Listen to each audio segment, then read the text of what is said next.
there already.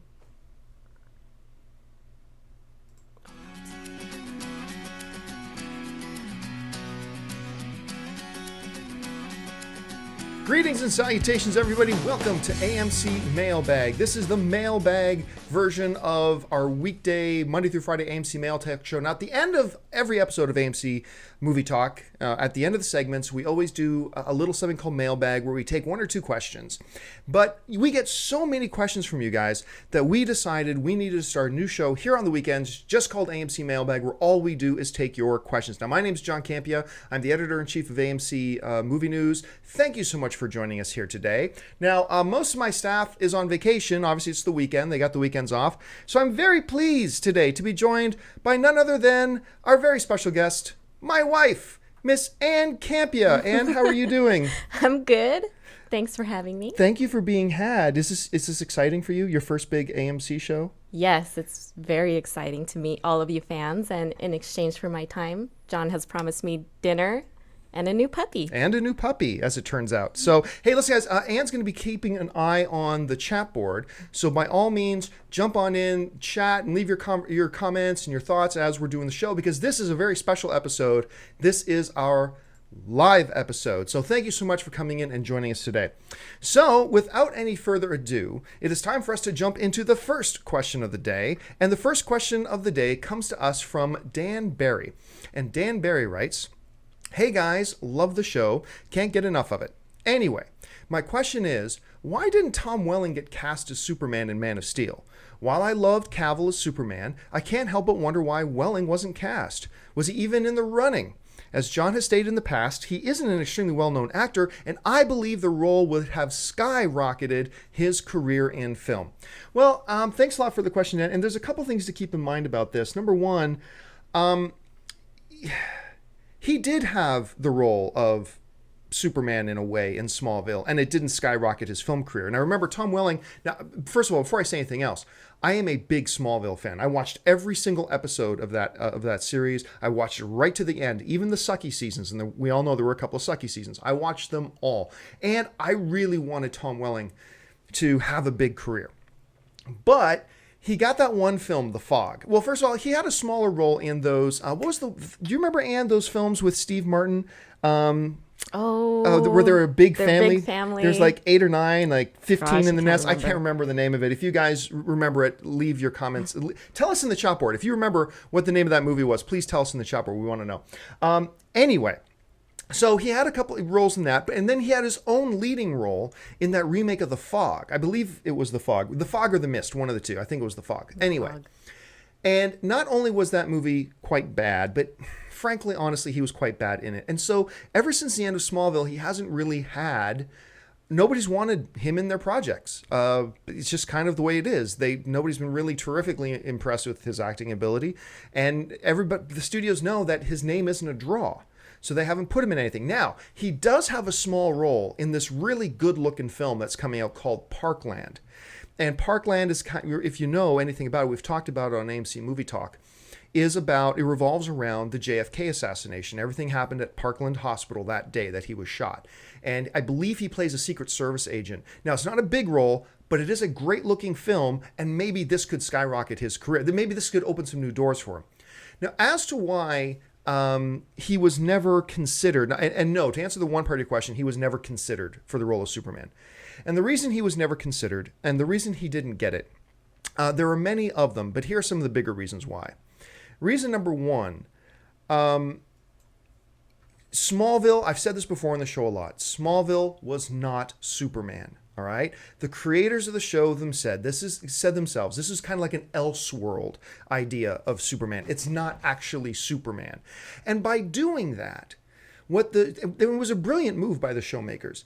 by saying this isn't actually Superman. This is an Elseworld, an alternate vision of Superman, if you will. It's not actually Superman. By doing that, they freed themselves from the canon of Superman. Because, you know, if you're going to make a TV show and you're going to call it Superman and you're saying this is Superman, then there are certain rules you have to follow. There are certain story points you have to adhere to. In making the TV show, they didn't really want to do that. And so by saying this is an Elseworlds kind of a story, they freed themselves to do whatever they wanted. Did they want to have Clark meet Lois Lane while he was still a kid living in Smallville? Sure. Did they want to have Hawkman some old man by the time before Clark was even Superman? Sure. They can do whatever they wanted because it wasn't actually Superman. It was Smallville, okay? And that's really the main thing and the main point. So now let's look at Tom Welling specifically. Why would Tom Welling, since they were making a Superman movie that is Superman and not this Elseworld television Smallville thing, completely different, then there's no point in bringing in Welling. There's just no point. On top of that, Welling wasn't a draw, okay? Tom Welling had his Smallville fans, but even if everybody who watched Smallville, which wasn't a whole ton of people by the end, even if all of them went out to see the new Superman movie, it still would have been a tiny number. So it just didn't make sense financially. He didn't have the popularity. Tom Welling hadn't proven that he can carry a movie yet. Now, I know whenever I get to talking about this topic, so many people want to complain and say that I'm a Tom Welling hater. And nothing could be further from the truth. I'm a fan of Tom Welling. I loved Smallville. I watched every season, and I want him to succeed. But I'm also a realist, and the reality is he has never proven that he can carry a movie. Smallville's numbers dwindled. And wow, the chat board is really going crazy. Smallville was never drew in huge numbers. He could never prove that he could carry a movie. And Smallville wasn't Superman. There were two different things. So just because I'm saying no, Welling shouldn't have been Superman, there was no point to him being Superman, it would have been a terrible idea to make him Superman, doesn't mean I'm not a fan of his. I'm a huge fan of Patton Oswalt, but I don't want Patton Oswalt playing the Incredible Hulk. That's not hating on Patton Oswalt. I love Patton Oswalt. Ann and I both love Patton Oswalt. Yeah, we do. He's hilarious. He's hilarious. We love him. So if I come on this show and say to you, my fellow movie fans, that Patton Oswalt shouldn't be the Hulk, that's not me hating on him.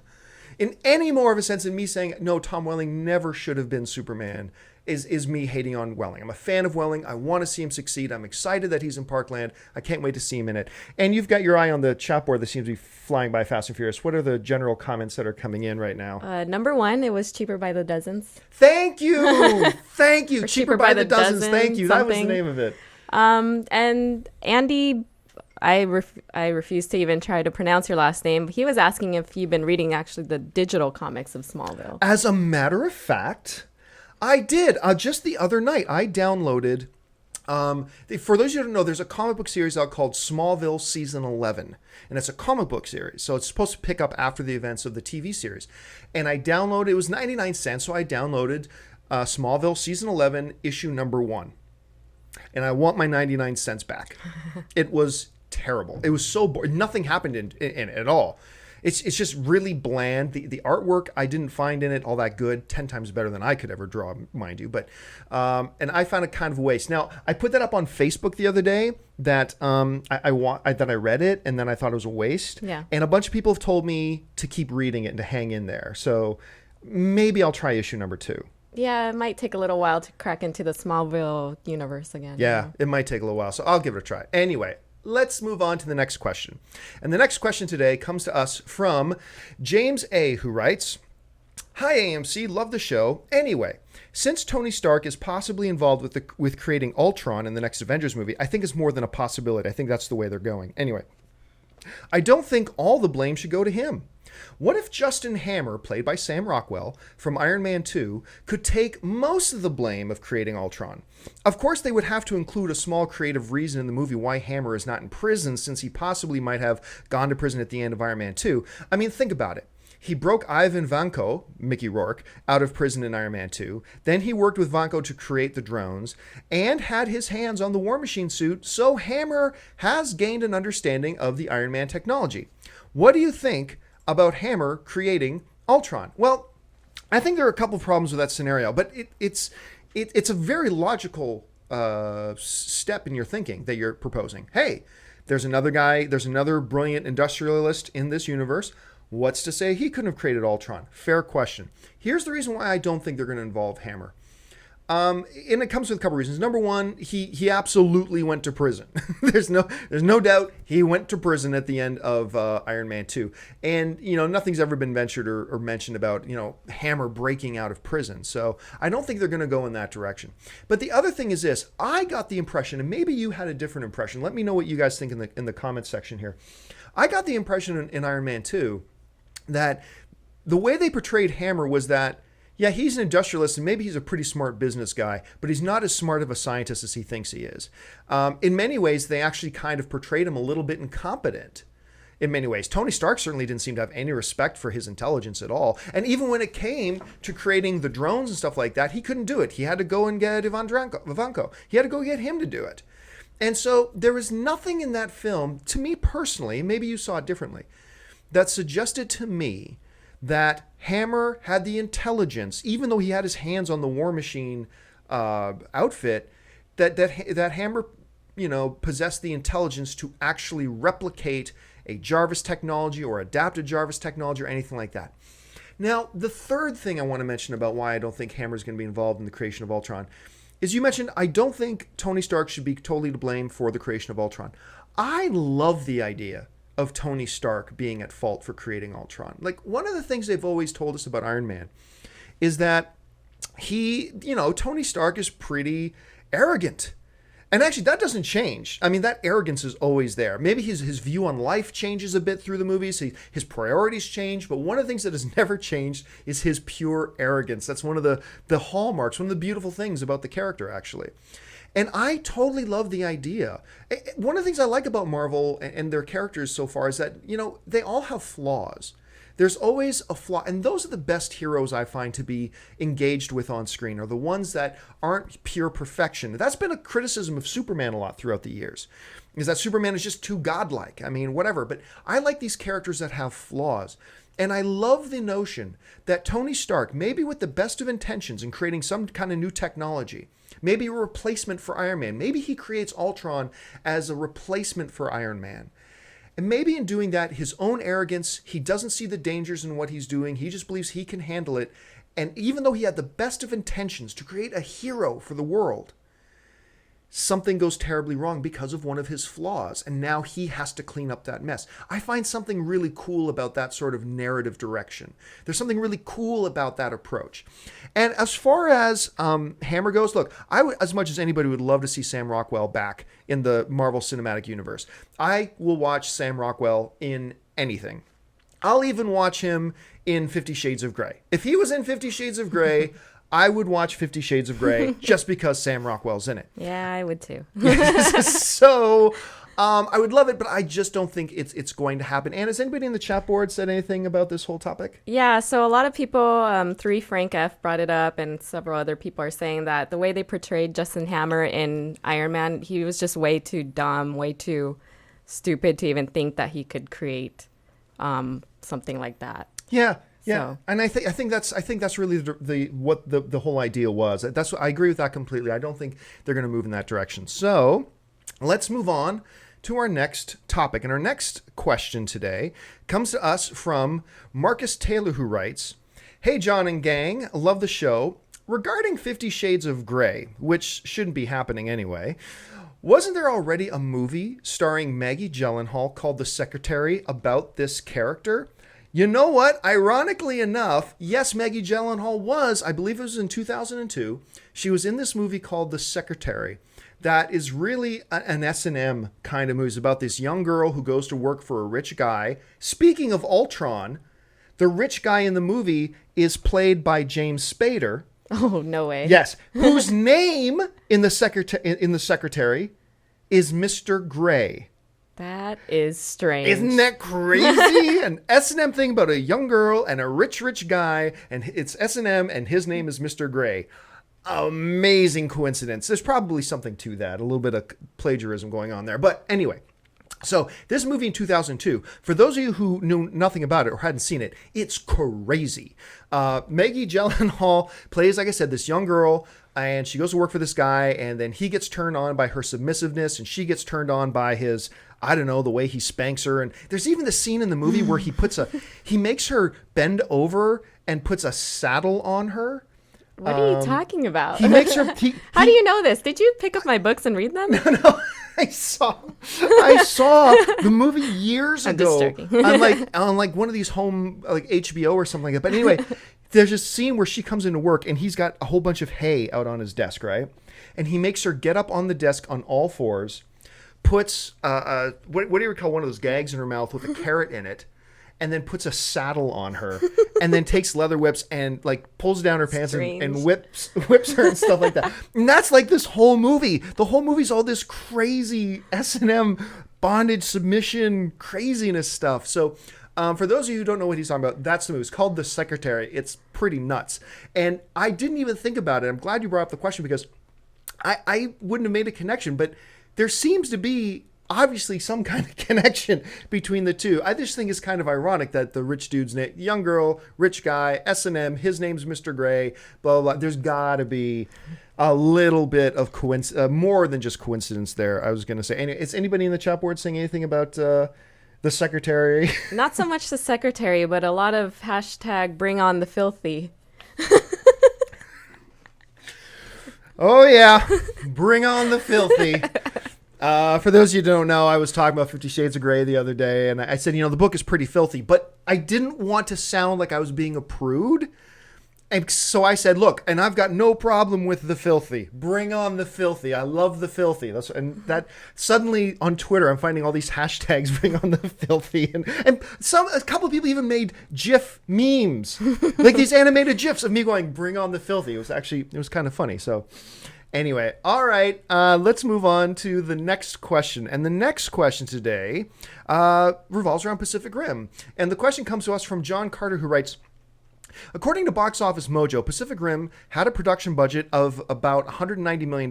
Now, by the way, from what my understanding is, they have that wrong. The budget was actually closer to $210 million. But anyway, let's move on. Had a production budget of $190 million and brought in $404 million worldwide. Now, that doesn't take into account the cost of marketing, but there is also the merchandise that is yet to come. What do you think it will take for us to get a sequel in the works? How many Blu-rays do I have to buy for my dreams to come true? Do you have any inside scoop on this topic? I tend to think it will come down to toy and video sales. Considering Batman Begins had a similar ratio of about $150 million in the budget and $374 million worldwide gross, and Batman had a very popular name franchise to draw from, I kind of see Pacific Rim as a greater success since it came out of nowhere. What do you think? Well, this is something we go into all the time. But this is great information to have. A lot of people, I still get emails when I talk about, Lone Ranger lost money. And people will email me all indignant saying, John, you don't know what you're talking about. Box Office Mojo says that the Lone Ranger cost $210 million and it's actually made $230 million. Ha ha, you're an idiot. That movie made money. No, it didn't. You have to take a few things in consideration. When you see these numbers that a movie costs, the production budget of a film is, let's take it with Pacific Rim, for example. The production budget was $210 million. Okay, fine. But that's not the number. And it's normal. It's totally natural for people to see that number and think then that's the number the box office has to hit in order to break even. That's not the case. So what you do is you take that $210 million that the production budget was. Now you add on top of that anywhere between $20 and $80 more million for marketing. In the case of Pacific Rim, let's say about $35 million for marketing, which is separate from production. So now you've got a price tag on the film for the studio of $245 million. Then you might think, okay, then that's the number that studios have to hit in order to break even. Still no. Pacific Rim has made worldwide about $400 million, okay, worldwide. Looks like a staggering success. But what you have to keep in mind is that $404 million doesn't all go back to the studio who put out all the money. About 1/3 of that money stays with the movie theaters, the places that actually show the movies and people go to the movies for. Movie theaters get to keep about 1/3 of the price of admission when people come to see their movies. The lion's share goes to the studio, but the theaters do get to keep a small percentage, about 1/3. So now that $400 million that the movie made worldwide, take off 1/3, I don't know, $130 million. So now you're down to about now the studio's actually getting back not $400 million, but roughly $270 million. So in the case of Pacific Rim, you have a roughly $245 million check that was written. The movie has brought in for the studio about $270 million, but now you're still not done. Like in the case of the Avengers with Robert Downey Jr., Robert Downey Jr. say got a paycheck, an upfront paycheck for $10 million, $15 million, but his agents work in that he also gets a certain percentage of the back end. So now when you read these stories about Robert Downey Jr. having made 50 or 60 or $70 million off the Avengers, that all comes off the back end. So even though the Avengers made, $1 billion worldwide, part of that has to come off too, because more money has to go to Robert Downey Jr. In the case of something like Pacific Rim, you have to look at what are the back end deals for a Guillermo del Toro? What were the back end deals for a Charlie Hunnam? And I'm sure they weren't as big as for Robert Downey Jr., but that's even more money that comes off the studio's table. So now you're looking at a movie that made $404 million worldwide. And it's probably just barely broken even. I'm going to go out on a limb now and say I believe that Pacific Rim has crossed that benchmark and has now actually made money for the studio. But it's a small amount of money. It's not the type of money that a studio wants to make when they invest $245 million in a film. Okay, so now let's go on to your comparison about Batman. In Batman Begins, you're right. Batman had roughly the same ratio. Actually, Batman had a bit of a better ratio, but it's roughly the same. Roughly about $150 million to make. Made about almost, not quite $400 million. Take it out, even it out. Batman makes a little bit of money, but not a whole ton of money. The difference is everybody loved Batman Begins.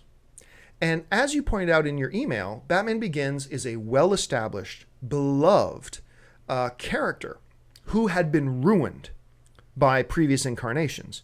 Who will forget bat nipples? I will never forget bat nipples. I have to go to therapy over bat nipples. Bring on the filthy. Anyway, so you had the bat nipples there, right? So Batman was a big popular name. People wanted to love it, but I think a lot of people still apprehensive because of how bad previous incarnations had been years and years and years before. But the filmmakers knew if we make a good Batman, and if it makes a little bit of money, we know the audiences will come back in droves because people love Batman. If we can give them a good Batman and get positive word of mouth out there and show them we're on the right track with Batman, Warner Brothers knew, they're not dumb. They knew that if they make another Batman and make it good, people will come out in bigger numbers. And they were right. With Pacific Rim, look, everybody knows, it's in my top 2 or 3 favorite films of the summer. I loved Pacific Rim. I saw it a number of times in the theater. Yep. But I don't know that everybody loved it. I know a lot of people had problems with it. I don't know why they have problems with it. I personally thought it was deliciously gooey, awesome chocolate-covered vanilla ice cream, but there are a lot of people who had problems with it. Not everybody loved it. And it's the type of film that I don't know that just because you make a second one, that people will come back in huge droves. And on top of that, a director like Guillermo del Toro, when he does sequels, he wants to increase his budget. He said that as much. If you do a sequel to film, you got to up the stakes, you got to make it bigger, make it grander, give more spectacle, right? That means bigger budget. And I guarantee you, if Warner Brothers even starts thinking about doing another Pacific Rim movie, they're going to want to hedge their bets a little bit, and they're going to want to cut back on that $245 million price tag. They might want to look at maybe a $140 million production budget with $30 or $40 million in marketing. They might want to change those odds a little bit. And I don't know that a director like Guillermo del Toro will do it. And on top of that, Guillermo del Toro has like 15 movies he has in the pipeline. So could we see a Pacific Rim? I still doubt it. Or Pacific Rim 2, I still doubt it. I just think there's too many variables going against it at this point for something like that to work. Anyway, Anne, are anybody saying anything in the chat boards about it? Linus Schill says, bring on the kaiju. There are some mixed, feelings about it. People said they left the theater thinking that the story ended there and there wasn't much more for you to see in a sequel. But there are others who are really cheering for a sequel to Pacific Rim. I mean, I think we all would be. I mean, I would love, trust me, if they put out a sequel to Pacific Rim, I know you and we would be there like opening night, midnight. Oh, for sure. If they did a sequel. But I just don't think it's going to happen. Anyway, let's move on to the next question because I think we went kind of overtime on that one. Okay, the next question comes to us from Brian T. And Brian T. writes, hello, everyone. My question is about the new comic book characters in the Marvel properties that have been sold off, X-Men and Spider-Man. My question is this. Say that Marvel Comics makes a new character in the X-Men universe, like a new mutant with the ability to banter well about movies named John Eisenbach. Does 20th Century Fox get exclusive rights to that character in the X-Men universe?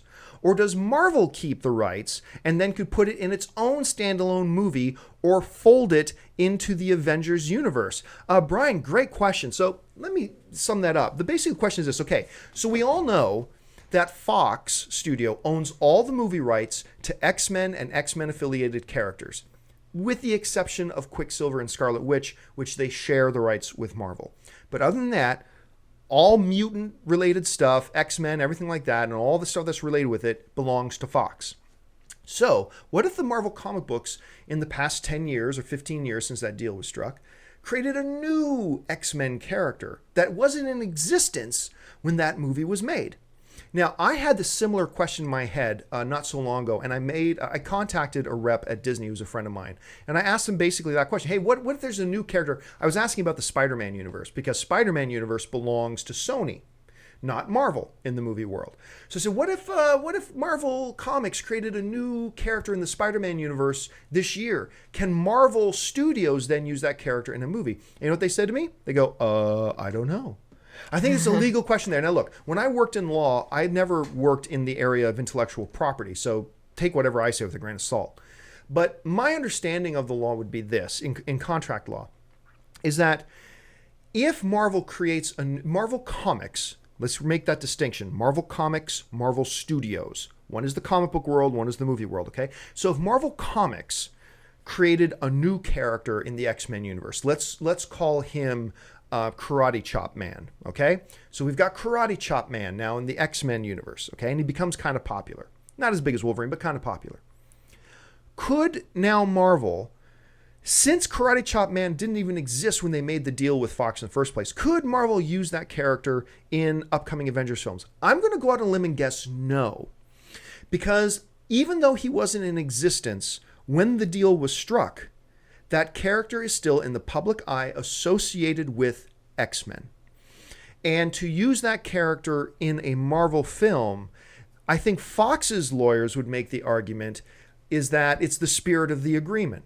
That character is associated with X-Men. To use him in this Marvel Studios universe would cause confusion and stuff with the viewing audience, and that it wouldn't be allowed and should fall under the spirit of the agreement.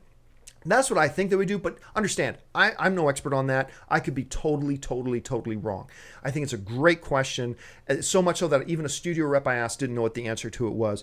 If you got any thoughts, leave it in the chat board. And has anybody mentioned anything in the chat board about a new character or anything like that? No, the chat board's been pretty quiet about this question. But I mean, I wonder in terms of the details of what they own. I mean, do they own X-Men and just these characters, or they own the whole universe? I think they own I think the way the deal is structured, it's X-Men and anything that's really identified mostly with X-Men. So Magneto is not an X-Man, but he is completely associated with the X-Men, even though he does more in the Marvel Universe. You look at other characters like the Blob, or you look at Sabretooth, or you look at Apocalypse.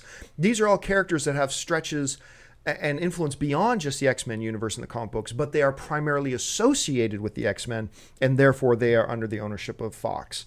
So it's pretty convoluted. It's extremely convoluted. Anyway, let's move on to the last question of the day. And the last question of the day comes to us from Joe Foley, who writes, "Hey guys, I was wondering, since they remade Evil Dead, does this mean a remake for Army of Darkness is on the way?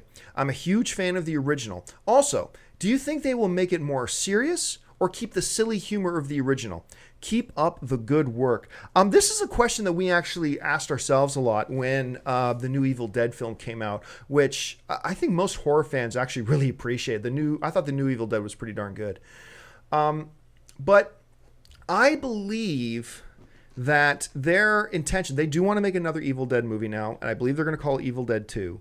But if you saw the new Evil Dead, you saw also, while it has elements that are associated with the original Evil Dead, it really is its own movie. And I think in going in, I believe the filmmakers talked about this, that going into making Evil Dead 2, even more, it's going to be its own movie than what the original Evil Dead 2 was. And if they ever get so far as to do Army of Darkness, I don't actually think they'd do Army of Darkness. I think they'd be more likely to do an Evil Dead 3 than to do an Army of Darkness, because I don't think they have this set of filmmakers. I don't believe they have any intention of going into the realm of comedy. Army of Darkness, one of my top 30 all-time favorite films. It's just so great. Did I ever make you watch that? No. I didn't make you watch it? Didn't I try to get you to watch it sometime? One time or something? Sure. I can't remember. But anyway, you got to watch it. So it's so funny and it's so hilarious. And if you've never seen it, you'll be shocked how many lines from that movie have been stole by other pop culture references. Like, give me some sugar, baby. And, all that kind of stuff. It's just wonderful. You have to see it. And that type of comedy and wit and everything, I don't think that's the direction that they're going to be going with the new Evil Dead franchise. So, hey guys, that's all the questions I had popped up here today. And has there been anything interesting mentioned in the chat board regarding anything or any other questions that have come up? Actually, a lot of people are just surprised that you're streaming live today. Whee! And maybe hoping that you'll answer some questions from the chat next time. Hey, outside guys, of the questions they send. Yeah, no, absolutely. Actually, what? Let's go for another 5 minutes. If you got a question you want us to address right here, I forgot to mention. That's my fault. At the beginning, be patient with us. We're new at trying the streaming thing. But one of the things I forgot to mention, that one of the reasons Ann is keeping an eye on the chat board is to grab any interesting questions that pop up. So if you got a question, we'll keep this show going for another 5 minutes or so. Throw in a question on the chat board, and Ann will grab it. I know there's like a 1 minute delay between there and here. Yeah. So we'll give it, but pop in any question that you might have, and we'll see if we can address it here, because we do want to do that more in the future. Like I said, this is just a test, because I know a lot of people have been writing in and asking us to try doing live streaming. And so I just thought today, you know what? It's Saturday. It's kind of relaxed. It's just me. How about I get Ann to come in and help me, and we'll try doing a live stream. And please, please, please jump into the comments section of the video and let me know if this format worked for you. Let us know if you liked live, or if you really don't care if it was live or not. So anyway, Ann, have any questions popped up in the chat board yet? Yeah, there have been several. Okay, throw one or two at me. What do we got? John, do you think Drew Struzan will do the poster artwork for Star Wars Episode 7? I know he is retired, but having a photoshopped Episode 7 poster would not work. Your thoughts, from Kenneth Crayley Jr. As a matter of fact, I believe, if I'm not mistaken, I believe we actually did a story about this. I could be wrong. I think we did a story about this a few months ago. I believe he said he would. I believe he said he would do the poster artwork for it. Now, I don't know that I've heard that Disney and Lucasfilm have decided to do that. I mean, look, they haven't even made the movie yet. They're a little ways off from deciding what they're doing with the poster art. But I believe he said, if I'm not mistaken, and correct me if I'm wrong, chatboard, because I have been known to be wrong, but I do believe I remember him saying that he would indeed do it if he was asked to do it. What else do we got? What are the top 3 movies that you would want to watch from Toronto Film Festival? Oh. Ishan Vadera asks. That's a heartbreaking question for me, because I'm not at the Toronto Film Festival, and that's my home. For those of you who don't know, I'm Canadian, and Canada's home, and the Toronto Hamilton area. Hamilton, the Hammer, is my home. Toronto's only 40 minutes away from it. I consider Toronto Hamilton my home, and I'm not there this year. I haven't been there for a couple of years. So to be honest, when I realized I wasn't going, bad. I haven't been keeping up with what's been playing there. So I really there's a few films I know that are playing there that I'm looking forward to seeing, but honestly, I don't know the roster, because once I realized I wasn't going to be going, I kind of didn't pay attention to it. So bad movie journalist, bad. Anyway, what else we got? Several people asked about your thoughts on a Dredd sequel. Oh, I mean, look, Dredd is a great example. Another bullet in the barrel for those of us who defend that there is nothing wrong with doing remakes. Because Dredd with Carl Urban was so superior in every way to the previous Dredd incarnation. I loved Dredd. I mean, I saw it at Comic-Con for the first time last year, and it blew all my expectations away. And I'm going to tell you right now, I thought the movie was going to suck. I thought it was going to just suck, because the trailer was terrible that they made for that thing. Lionsgate really pooched it when it came to making the trailer for it. But They made a great movie. It's really fun. I had a great time watching that film, but it suffers the same financial problem. They did a pretty good job keeping the budget for that film fairly reasonable. But whether it's because the old Stallone version was so crappy or not enough people know who the character are, or the fact that the trailers weren't all that good, not enough people went to go see it. So now everybody talks about, oh, but the DVD money and everything. Look, folks, a lot of people want to talk about DVDs and Blu-ray sales. Oh, that's going to make it another $50 million. No, it doesn't. That's a myth. The day of home video sales making a huge chunk of change for the studios is gone. Do you ever see that? Hun, do you remember that South Park episode where Stan's dad bought the Blockbuster video? Of course. It's like, and that was like, how many? That was like 2 years ago. Best investment ever. Yes, because I bought a whole Blockbuster video for only $10,000, and it was like totally empty, and it was a ghost town because nobody rented video. Nobody gets DVDs anymore. Hey, we still have one here in Burbank, though. We do. Packed. We have. It's not packed. Come on. Oh, maybe just for the museum feel of it, you know. Yes, it's like a museum. And then there was that episode of Parks and Recreation. Remember when they were going to close down a video store, and they're even there like saying, "Who needs a video store? Look, I'm watching Iron Man on my phone right now." Like. So I think there's this notion, and the studios I know are panicked about it, that look, they're not making the money on home video sales like they used to. It's just not a huge thing. So I don't think that, even though in relation to what everything else does, that Dredd did pretty good on home video sales. I don't think that's not the big windfall that it used to be in era past. So I look, I want a Dredd sequel. I'd be so grateful if Lionsgate would say, look, we didn't make money on this film, but we think the word got out that it was pretty damn good. We believe the public started to hear how good this Dredd movie was, and we believe that if we make another one, keep the budget, modest like we did with this one, make sure it's just as good, maybe put a little bit more effort into our marketing, we believe the next one could do even better and get us into the profit. If Lionsgate would do that, I'd be all for it. I think it would be a great move on their part. So I would love to see it, but I'm pessimistic about its chances. What else we got? Surya Swaroop asks, in the Wolverine, why did they get the feeling that Mariko had a bigger reason to be involved with Wolverine based on her scene with Shingen, where he talks about genetics? Yeah, actually, it's funny. You're not the only one to bring that up. Her role in the film remains a little... There's a lot of debate, actually, amongst me and my friends about, okay, really, what was the point of her being there? What ultimately... Not that nobody was saying she had no point. We're just saying, what was that point? And there was a lot of discussion in there. And I do believe that moving forward, maybe not in X-Men Days of Future Past, I believe they'd like to show us more about what's really going on there. However, I'm not convinced that we're going to see Hugh Jackman as Wolverine anymore after X-Men Days of Future Past. I think he wants to retire from that character. And look, and he has served us for years. He has served us as movie fans for years as Wolverine. And if he decides, you know how hard that dude has to work to make his body look the way it does? Now, and I think he wants a break from it. I think he wants to go, look, I did my job, let me go. And I think we as fans, as much as it kills us, have to be willing to say, you know what, Hugh Jackman, well done. We thank you for your service to us as movie fans.